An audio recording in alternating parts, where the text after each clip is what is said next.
Recent గా ఒక event అయితే జరగడం జరిగింది. దానికి వెంకటేష్ గారు అలాగే జూనియర్ ఎన్టీఆర్ గారు భార్య అయిన లక్ష్మీ ప్రణతి గారు అయితే వెళ్లారు. అసలు ఏంటి ఈవెంట్, దాని గురించి ఈ వీడియోలో తెలుసు. ఫస్ట్ వచ్చేసి ఒక్కొక్క అయితే సోషల్ మీడియాలో బాగా ఈ రోజు అయితే వైరల్ అయితే అయ్యింది. అది వచ్చేసి జూనియర్ ఎన్టీఆర్ గారు అలాగే వైఫ్ ప్రణతి గారు అండ్ నందమూరి వెంకటేష్ దగ్గుబాటి గారు అండ్ రానా గారి వైఫ్ మీరిక మొత్తం అందరు కలిసి ఒక ఆర్ట్ ఎగ్జిబిషన్ అయితే కలవడం జరిగింది.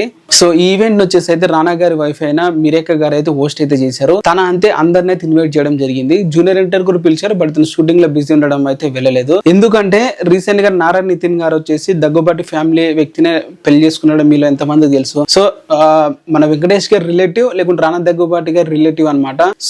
చెల్లో లేకుంటే ఏదో రిలేషన్షిప్ అయితే ఉంటది. సో తనైతే నారా నితిన్ గారు అయితే పెళ్లి అయితే చేసుకోవడం జరిగింది. దాని వల్ల లక్ష్మీ ప్రణతి గారు అయితే ఆ విధంగా ఉన్న రిలేషన్షిప్ ఉండేది బాబాయ్ అబ్బాయి అని, బట్ ఇప్పుడు సొంతంగా రిలేషన్షిప్ అయింది కాబట్టి వెంకటేష్ గారి ఫ్యామిలీతో ఈ విధంగా అయితే ప్రతి ఈవెంట్ కూడా వెళ్ళడం అయితే జరుగుతుంది. మరి మీరేమంటారు దీని మీద కింద కామెంట్ చేయండి. కొత్తగా ఎవరైనా వీడియో చూస్తున్నట్లయితే సబ్స్క్రైబ్ అయితే చేసుకోండి.